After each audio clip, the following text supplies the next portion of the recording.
Bom dia, hoje a gente vai falar sobre desigualdade social e o Weber.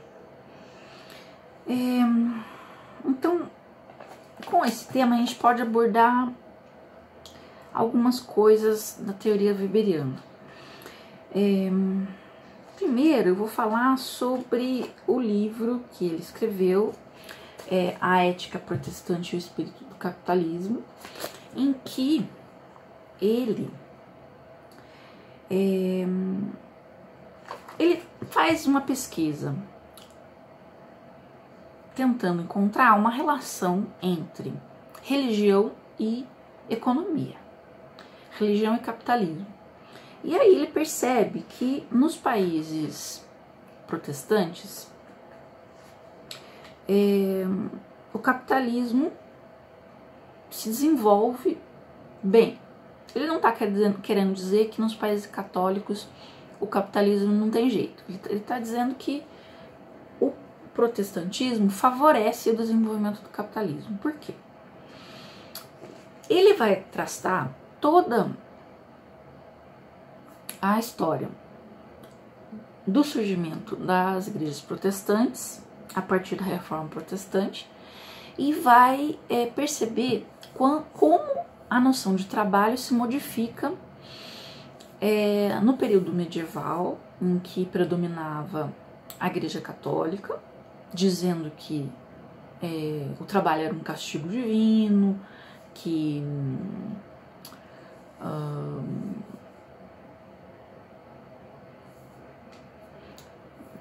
o lucro, por exemplo, não era uma coisa bem vista. E o que acontece? Acontece que surgem as igrejas protestantes, e essas igrejas protestantes, por ele estudados, né, tipo os calvinistas, os luteranos, os anglicanos e tal, eles estabelecem uma relação com o mundo do trabalho muito diferente. Eles começam a pensar que o trabalho, ao invés de ser um castigo, ele é um sinal de Deus, um sinal que mostra que a pessoa está predestinada ou foi predestinada à salvação.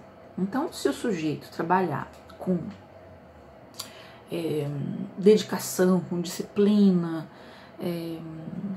poupar, ter uma vida assim regrada e tal, ele vai saber que já tinha sido salvo por Deus.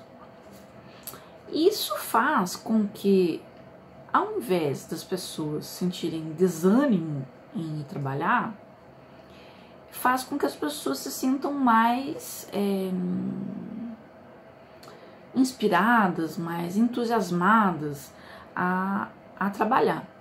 E isso faz a gente pensar o quanto o trabalho,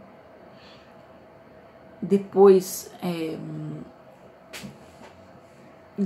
que as pessoas passaram a ver o trabalho assim, como o trabalho passa a ser um grande identificador social. Então, se antes o trabalho estava ligado a um castigo, portanto uma coisa ruim, agora quase a primeira coisa que as pessoas querem saber quando conhecem uma outra é saber o seu trabalho. Então, eu sou a Luciana e eu sou professora. Então, para você ver, para você fazer uma análise já de primeira mão sobre uma pessoa, você prontamente quer saber no que ela trabalha. Então, o trabalho passa a ser um identificador. Isso é muito sério, porque nessa sociedade, então, quem não trabalha por qualquer motivo, vamos imaginar uma pessoa que está desempregada ou um aposentado, ele deixa de ter esse identificador e passa a ser um cidadão de segunda classe, né? As pessoas passam a ver ele, por exemplo, um aposentado. quando eu me aposentar. Então, ao invés de eu ser reconhecida como professora, eu fosse reconhecida como aposentada. Então é como se a minha profissão se desvinculasse de mim, né?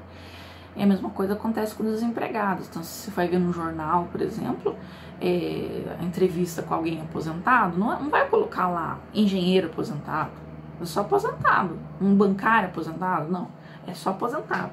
É como se ele perdesse parte da sua identidade, né? Mesma coisa com os desempregados e tal. Então veja, o Weber, ele não está falando da consequência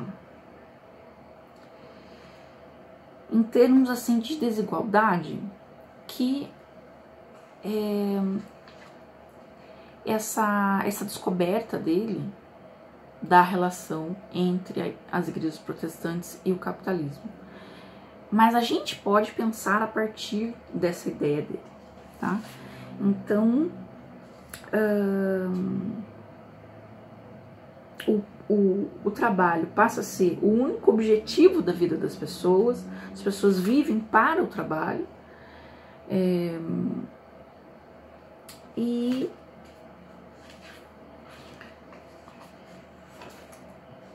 as coisas mudam de tal forma que só se pensa através do próprio trabalho, né? Bem, um outro conceito que o Weber traz é o conceito de classe social, que é um conceito um pouco diferente do conceito de classe para o Marx. Então, para o Marx, o que era importante, fundamental, era o fato do indivíduo ser dono ou não dos meios de produção. Então, se o sujeito era dono dos meios de produção, ele era burguês. Se ele não era dono dos meios de produção, portanto, ele só poderia vender sua força de trabalho, ele era proletariado. O Weber, quando ele vai falar de classe, primeiro que ele não dá nome para as classes. E ele coloca além da questão econômica, claro que ele percebe que o fato do sujeito ter dinheiro ou não ter dinheiro, isso faz diferença na distinção de classe. Mas aí que entra a questão, é que ele percebe que não é só isso. Ele coloca outras coisas para diferenciar as pessoas em termos de classe. Seria, por exemplo, o status, né? Então, será que, por exemplo, dois sujeitos, né? Os dois têm dinheiro. Só que vamos pensar numa família que há muitas gerações é muito rica, e uma família que se tornou rica agora, né? Será que ambos são donos dos meios de produção? Segundo Marx, eles seriam burgueses. Ponto. Agora, o Weber, ele vai mostrar, ele vai querer dizer que essa família que é rica há muitas gerações, e essa que acabou de se tornar rica, elas têm um status diferente na sociedade, né? Então, essa de ser uma família tradicional, ela é mais reconhecida, ela tem mais status, ela vai ter as portas abertas em todos os lugares, nos clubes mais tradicionais da cidade, coisas assim. E aquele sujeito que se tornou rico agora, nem todas as portas vão se abrir para ele, entende? Então ele tem um status menor. Os ricos mesmo se diferenciam entre si por causa do status. Então o Weber tem essa definição de classe social, utilizando também a questão de status, que traz um plus, né? Traz uma coisinha a mais para fazer essa diferenciação. Como pode ser um monte de coisa que pode dar um status a uma classe e não a outra, então ele nem deu nome para isso. Então ele não chamou, tal grupo se chama burguês ou tal grupo se chama proletariado, ele não deu nome a isso, porque poderia ser vários, né? Certo? Então aí nós temos o Weber. Yes?